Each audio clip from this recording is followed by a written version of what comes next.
తనపై బురద చల్లడం, తప్పుడు కేసులు పెట్టడం విపక్షాలకు అలవాటైపోయిందన్నారు ముఖ్యమంత్రి చంద్రబాబు. ఆధారాలు, సాక్ష్యాలు లేవని న్యాయస్థానాలు కొట్టేసిన కేసుల్ని కూడా తిరగదోడడం, తిరిగి పిటిషన్లు వేయడం ఇప్పటిది కాదని చెప్పుకొచ్చారు. ఎన్ని కుట్రలు పన్నినా అంతిమ విజయం మాత్రం నీతి నిజాయితీదేనని చెప్పారు ఆయన. ఉంటాయి కదమ్మా, ఇప్పుడు కొత్త ఉంది, చాలా సార్లు ఇచ్చారు కదా. ఇప్పుడు ఒకసారి 26 కేసులు వేశారు కదా నా మీద. 1-2 వేసింది, వీళ్ళు వేస్తూనే ఉన్నారు. ఆడు కొట్టేసిన కేసులు కూడా మళ్ళీ వేస్తూ ఉంటారు. ఇప్పుడు కొత్తగా వేసింది ఏం లేదు కదా.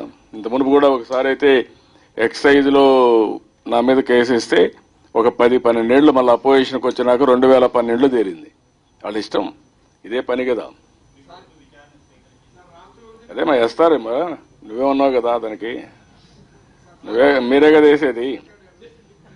కాబట్టి దాన్ని వదిలిపెట్టండి, ఏముంది దాంట్లో వేసేది. పెద్ద ఇంత మునుపు కూడా వేశారు.